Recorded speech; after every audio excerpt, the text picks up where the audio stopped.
नमस्कार। The India plus news के morning bulletin में आप सभी दर्शकों का स्वागत है। मैं हूं पंकज हरि कुमार और देश दुनिया की बड़ी खबरों में आज बात करेंगे कोरोना वायरस की। और कोरोना वायरस को लेकर के एक नया रिसर्च सामने आया है।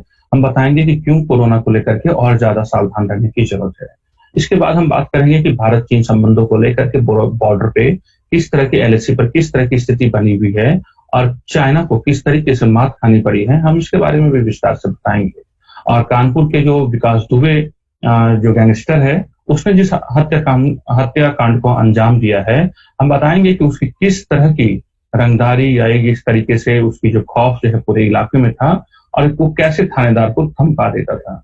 और इसके बाद हम लोग बात करेंगे, आगे बढ़ेंगे और तमाम जो दूसरे खबर हैं उसकी बात करेंगे कि कुवैत में कैसे एक बड़ी संख्या में जो है भारतीयों की नौकरी जा सकती है।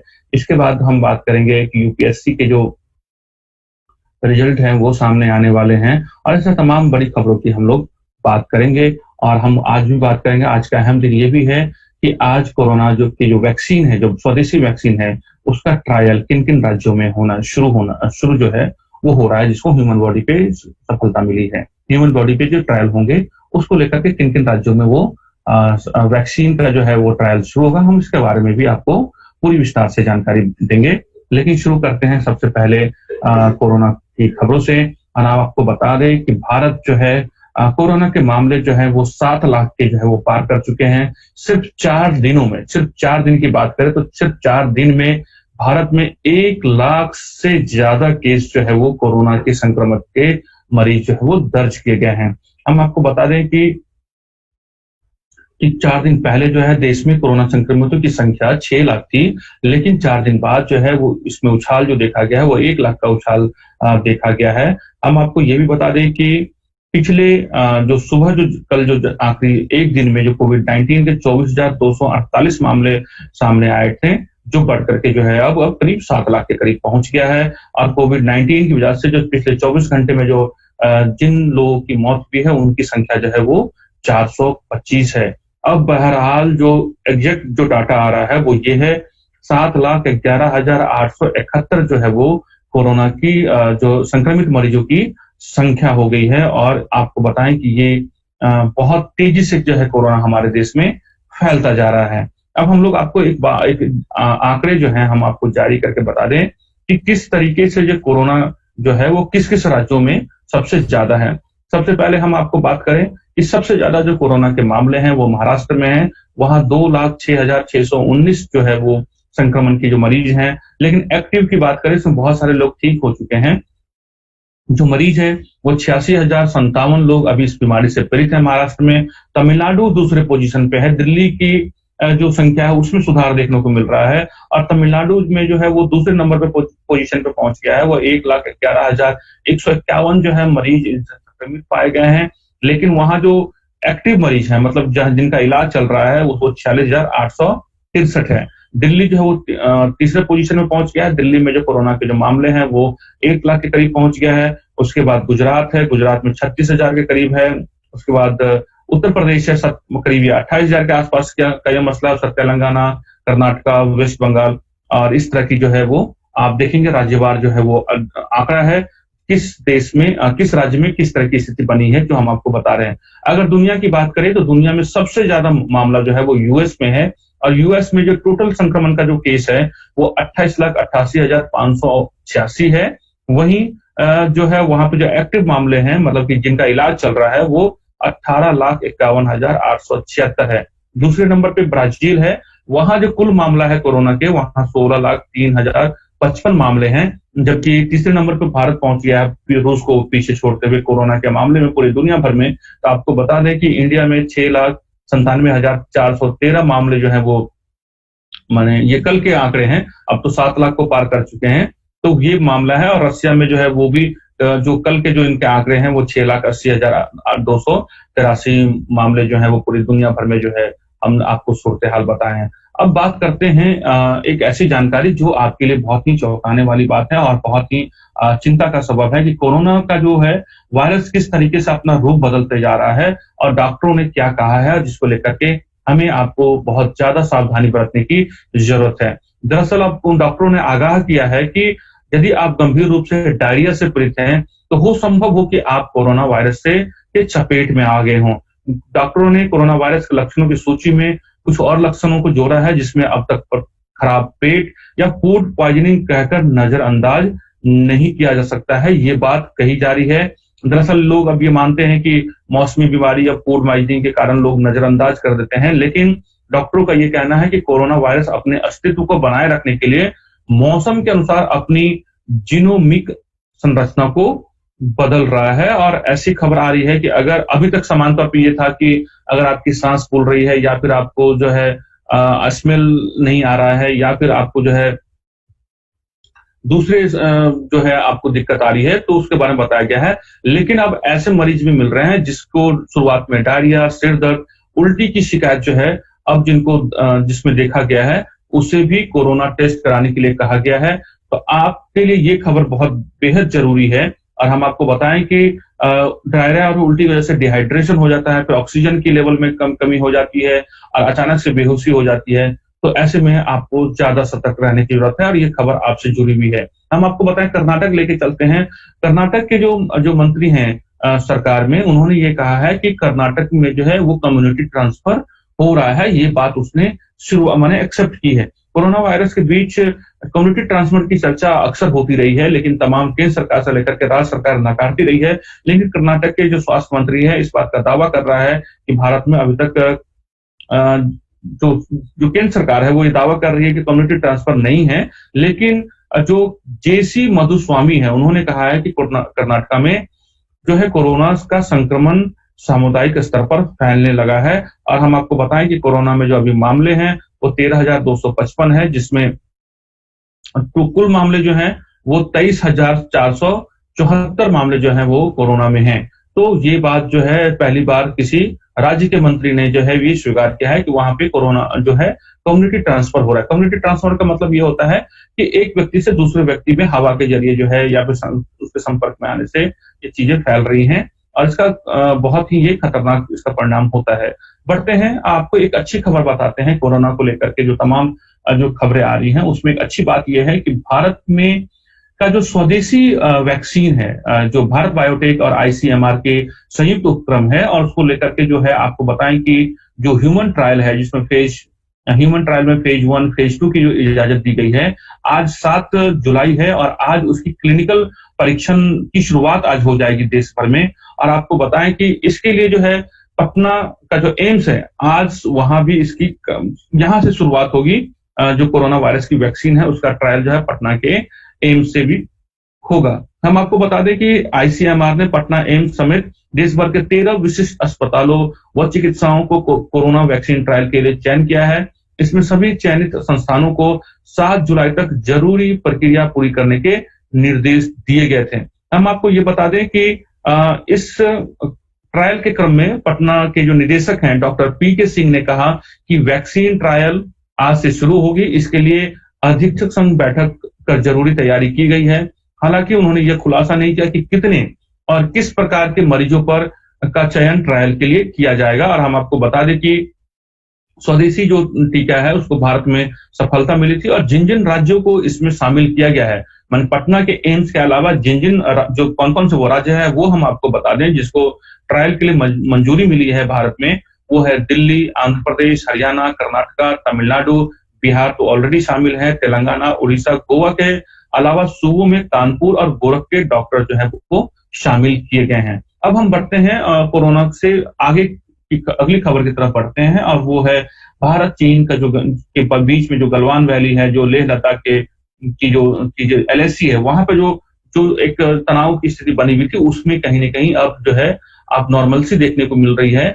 लेकिन भारत फूक फूक कर कदम रख रहा है। आपको मालूम है कि 3 जुलाई को प्रधानमंत्री लेह की यात्रा पर गए थे और उसके बाद से जो है अजीत जो भारत के जो एनएसए हैं अजीत डोभाल ने वहां चीन के जो विदेश मंत्री हैं उनसे बातचीत की है और उसके बाद दोनों पक्षों में यह बात सहमति बनी है कि दोनों देश जो है बातचीत से रास्ता निकालेंगे और 15 जुलाई की पहले की स्थिति जो है वो बहाल करेंगे।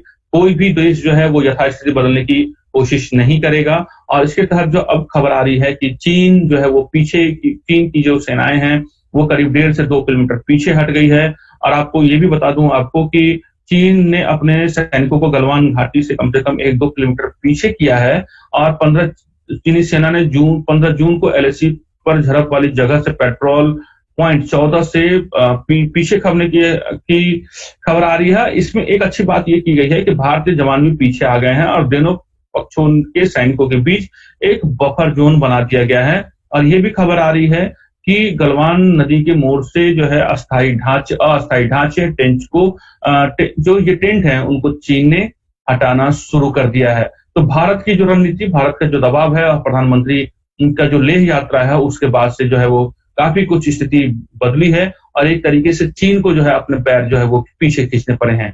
अब बात करते हैं जम्मू कश्मीर की तरफ, हम आगे बढ़ते हैं और आपको बताएं कि पुलवामा में आतंकियों से मुठभेड़ जारी है। एक आतंकी ढेर कर दिया गया है और एक सेना का जवान भी हमारे शहीद हो गए हैं। ऐसा बताया जा रहा है कि पुलवामा के एक गांव में 2 से 3 आतंकियों के साथ छिपे हुए हैं और ये रिहायशी इलाकों में आतंकी छिपे, जिसमें एक को हमारे वीर सैनिकों ने मार गिराया है और इसमें हमारे भी एक सैनिक जो है वो शहीद हुए हैं। अब बढ़ते हैं जम्मू कश्मीर के बाद बात करते हैं यूपी की, और यूपी में खासतौर पे कानपुर की बात करते हैं। आपको मालूम है कि किस तरीके से कानपुर में विकास दुबे का जो है आतंक चलता था और इसमें खबर आ रही है कि विकास दुबे थानेदार को भी जो दरोगा हैं उनको भी जान से मारने की धमकी देता था और जो तमाम पुलिस वाले हैं उसको भी जो है वो जान से मारने की धमकी देता था। उसकी इस तरह की जो है वो पूरी दुस्साहस जो है विकास दुबे का पूरे इलाके में फैला हुआ था। दरअसल विकास दुबे किस स्तर का अपराधी है इसका अंदाजा इसी से लगाया जा सकता है कि उसने दरोगा को सीधे जान से मारने की धमकी तो दी ही थी, साथ ही यह भी कहा था कि उसके विभाग के इतने लोगों को मारेगा कि वह गिन नहीं पाएगा। इस तरह की धमकी, इस तरह के शब्दों का इस्तेमाल विकास दुबे ने किया था, जो एक के बाद एक जो है वो अब खुलकर जो है वो सामने आ रही है। दरोगा ने एसओ को इसकी जानकारी भी दी थी पर इसकी तरफ से लेकर कोई एक्शन नहीं लिया गया। निलंबित चौकी इंचार्ज के शर्मा ने बताया कि जब वह कुछ दिन पहले एक मामले में बिकरू गांव गया था तो उस दौरान विकास दुबे का उसके पास फोन आया था। उसने दरोगा से सीधे कहा था कि गांव से निकल जाओ वरना ठीक नहीं होगा। उसने अपने थानेदार को समझा देने के लिए कहा था कि वो ज्यादा हवा में ना उड़े वरना इतने गिरा दूंगा कि गिनना मुश्किल हो जाएगा। तो ये जो है आप समझ सकते हैं कि किस तरह का जो है खौफ जो है उसने पूरी बना रखा था और अपने गांव के आसपास उसने किस तरह का अपना एक घेरा बना रखा था। खबर यह भी आ रही है कि पुलिस जो है विकास दुबे के मूड अगर अच्छा होता था तो बात करती थी और विकास दुबे का अगर मूड नहीं होता था अच्छा तो उनसे बात नहीं करती थी। तो समझ सकते हैं कि किस तरह का उसका गुंडा राज जो है वो स्थापित उसने कर लिया था। और लेकिन इसमें एक खबर ये आ रही है कि अभी तक विकास दुबे की गिरफ्तारी नहीं हो पाई है। पुलिस लगातार जो है वो छापेमारी कर रही है लेकिन अभी तक पुलिस को जो है वो सफलता हाथ नहीं लगी है। और हमने आपको कल भी बताया था कि किस तरीके से जो है जो वहां के विनय तिवारी है उसकी जो है बार बार उसमें संलिप्तता पाई गई है और एक के बाद एक जो है वो इशारा जो है उसके तरफ ही जो है वो हर तरह के जितने भी आप देखेंगे जो डेवलपमेंट हो रहे हैं उसमें ये बात जो है निकलकर सामने अब आने लगा है। अब बात करते हैं हम लोग का शुरुआत थोड़ी सी चलते हैं इस राजनीतिक और अपराध की घटनाओं से हम बढ़ते हैं और रेलवे की तरफ रुख करते हैं। हमने आपको जानकारी ये दी थी कि किस तरीके से रेलवे का पहली बार निजीकरण हो रहा है और जो केंद्र सरकार ने जो है वो प्राइवेट प्लेयर्स को रेलवे में इन्वेस्टमेंट करने के लिए बुलाया है और इसमें एक तय किया गया था कि जो रेलवे ने अप्रैल 2023 तक पहली प्राइवेट प्लेयर ट्रेन संचालित करने का लक्ष्य रखा है। रेल मंत्रालय ने 21 जुलाई को परियोजना की पहली पूर्व बोली बैठक बुलाई है जिसमें कई बड़े नामों ने पहले ही रेलवे मेगा प्रोजेक्ट की गहरी दिलचस्पी दिखाई थी। लेकिन जो खबर हम आपको बताने वाले हैं उसमें यह है कि जब रेलवे का निजीकरण होगा तो उसके लिए ग्राहकों को, हम जैसे जो लाखों करोड़ों लोग, जो सामान्य लोग जो रेलवे में सफर करते हैं, उनको अपनी जेबी जो है वो ढीली करनी होगी और उसके लिए क्या क्या करना होगा वो मैं आपको बताता हूँ, उसका क्या नुकसान होगा। तो रेल मंत्रालय ने प्राइवेट प्लेयर्स ट्रेन प्रोजेक्ट का पूरा खाका तैयार कर लिया है। प्राइवेट प्लेयर्स ट्रेन में कई विशेषता होंगी, जैसे रेलवे जो है अपनी इसको विशेषताएं के तौर पे बता रहा है। जानकारी के मुताबिक प्राइवेट ट्रेनों में यात्रियों को एयरलाइंस की तरह पसंदीदा सीटों के लिए भुगतान करना पड़ सकता है। न केवल पसंदीदा सीटें, यात्री ऑनबोर्ड सेवा में किसी भी अतिरिक्त सुविधा के लिए भुगतान करना पड़ सकता है, जिसमें वाईफाई, ऑन बोर्ड इंटरटेनमेंट, कुछ अन्य सुविधाएं भी शामिल हो सकती है। हालांकि इन सेवाओं के लिए शुल्क लगाने का निर्णय निजी कंपनी के हाथों में होगी। तो ये समझिए कि जो जिन जिन रास्तों पे जो है वो ट्रेन जो रेलवे चल बैठी है, निकल बैठी है, उसका कहीं न कहीं सीधा असर जो है वो यात्रियों की जेब पर होगा और उसकी कीमत चुकानी पड़ेगी। इसका यही वजह है कि तमाम विपक्षी दलों के अलावा जो अलग-अलग संगठन हैं और तमाम जो नागरिक भी हैं, इस फैसले का विरोध कर रही है, रेलवे के इस फैसले का। अब बढ़ते हैं, आपको एक और जानकारी देते हैं। रेलवे के बाद जो है हम आपको लेके चलते हैं एयरपोर्ट से जुड़ी हुई खबर है हमारी, और ये मैं बताऊं, ये बिहार वासियों के लिए जो है वो अच्छी खबर है। आपको मैं बताते चलूं कि बिहार में अभी जो एक माने पटना जो है, जहां पे सबसे एक एयरलाइंस से कनेक्टिविटी के तौर पे पटना है, गया में भी जो है वो एयरपोर्ट का परिचालन होता है, लेकिन बहुत लंबे समय से जो है बिहार का जो उत्तरी इलाका है जिसमें दरभंगा है, वहां पर एयरपोर्ट जो है वो डेवलप करने की बात की जा रही थी और वहां पे निर्माण काम भी चल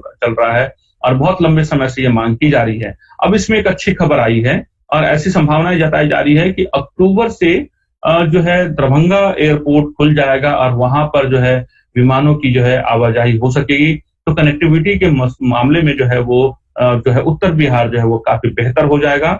हम आपको बताते चलें कि जिस तरह की जो जानकारी आ रही है, और केंद्रीय नागरिक उड्डयन मंत्री हरदीप पुरी ने दरभंगा एयरपोर्ट को लेकर के एक ट्वीट किया है। उन्होंने कहा है कि आज बिहार के मुख्यमंत्री संजय कुमार झा से मुलाकात हुई। हमने दरभंगा एयरपोर्ट को लेकर हो रही प्रगति पर विस्तार से चर्चा की। कुछ दिन पहले ही मैंने बिहार के मुख्यमंत्री नीतीश कुमार से फोन पर बात की थी। उन्होंने आश्वासन दिया है कि कुछ महीनों के भीतर दरभंगा एयरपोर्ट के लिए हो रहे कंस्ट्रक्शन को पूरा कर लिया जाएगा। तो ये बिहार वासियों के लिए एक अच्छी खबर है।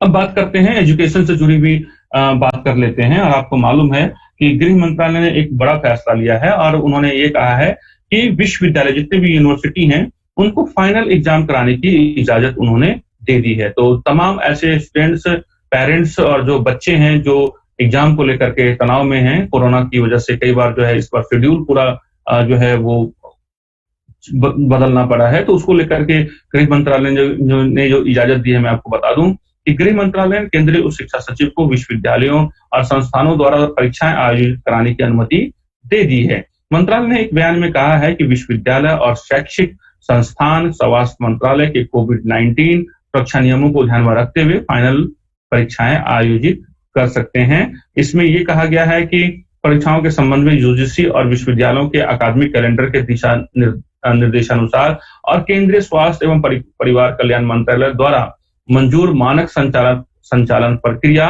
मतलब एसओपी के अनुसार सालाना परीक्षाएं अनिवार्य रूप से कराई जानी चाहिए। और आपको मालूम है कि 25 मार्च से जब से लॉकडाउन हुआ था तो कई परीक्षाएं जो लगातार वो टाली जा रही थी। अब आपको बताते हैं, एक थोड़ी सी इससे और जुड़ी हुई जानकारी दे देते हैं। और आपको मैं बताऊं कि यूपी लोक सेवा आयोग की जो इंटरव्यू की जो डेट है वो अब आ गई है और ये इंटरव्यू जब हो जाएगा तो अगस्त में मिलेंगे आपको 984 नए पीसीएस अधिकारी मिल जाएंगे।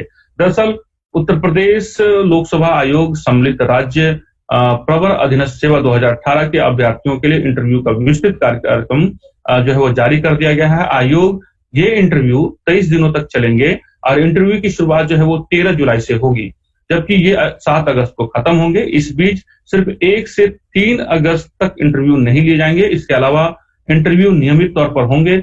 रविवार को साप्ताहिक अवकाश के दिन भी आयोग में इंटरव्यू लिए जाएंगे।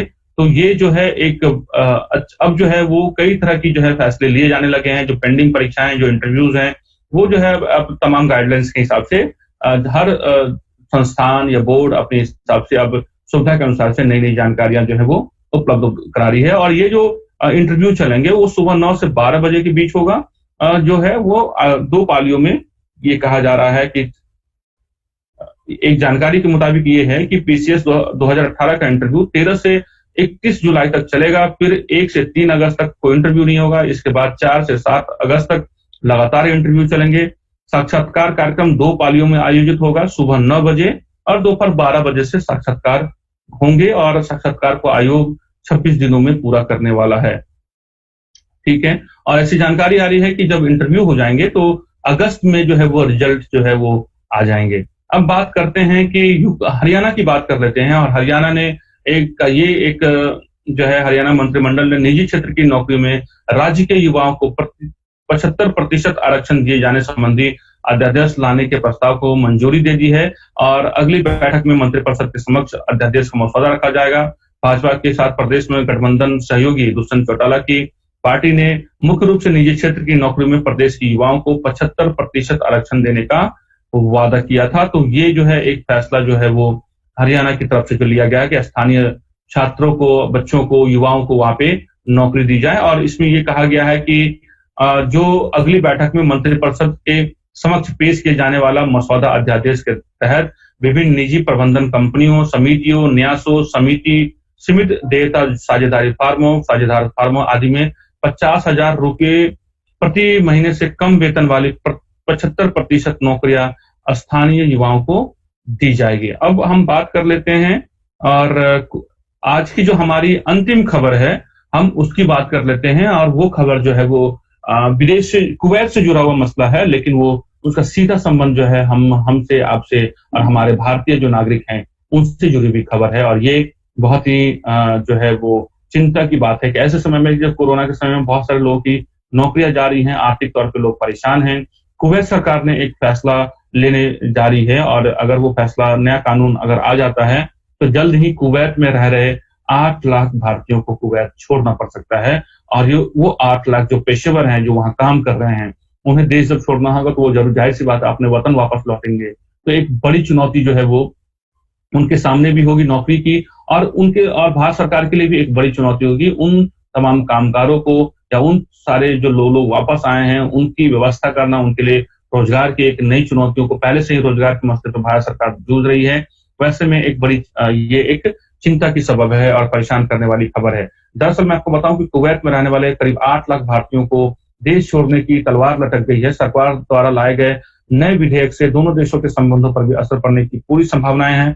खाड़ी देश में विदेशी कामगारों की संख्या में कटौती के लिए तैयार विधेयक के मसौदों को अगर नेशनल असेंबली मंजूरी दे देती है तो लाखों भारतीय परिवारों को इसका असर देखने को मिल सकता है। दरअसल वो जो विधेयक क्या है, मैं आपको ये बता दूं कि विधेयक के मुताबिक कुवैत की कुल आबादी में भारतीयों की संख्या 25% से अधिक नहीं है, नहीं होनी चाहिए। और गल्फ न्यूज के मुताबिक अगर इस कानून को मंजूरी मिलती है तो करीब जो है 8 लाख भारतीय को छोड़ना पड़ सकता है।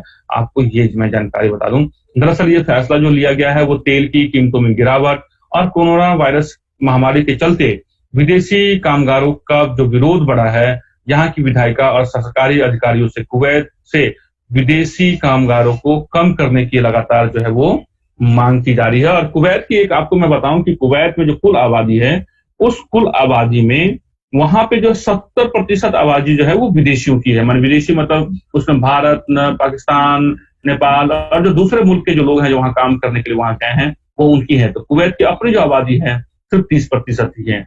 तो देखते हैं कि कुवैत की सरकार क्या फैसला लेती है। तो आज के खबरों में बस इतना ही। आपको मालूम है कि सावन का महीना चल रहा है, कल सावन का पहला सोमवार था और आज मंगलवार है। तो जो भोले के भक्त हैं वो अपनी आराधना में लीन हैं, भगवान शिव की जो है वो आराधना कर रहे हैं, पूजा कर रहे हैं, पाठ कर रहे हैं और भगवान शिव से जो है वो अपनी खुशहाली और देश की खुशहाली और कोरोना वायरस के देश से बाहर जल्द से जल्द जाने के लिए जो है वो प्रार्थना भी कर रहे हैं। तो मैं अपने तमाम दर्शकों से इतना ही अपील करता हूं कि आप सेफ रहिए, सुरक्षित रहिए। और आज के हमारे खबर में बस इतना ही। मैं पंकज कुमार, मुझे पंकज हरि कुमार को इजाजत दीजिए। शाम को हम शांत बुलेटिन में 5 बजे फिर देश दुनिया की खबरों को लेकर के हाजिर होंगे। तब तक के लिए मुझे इजाजत दीजिए। नमस्कार।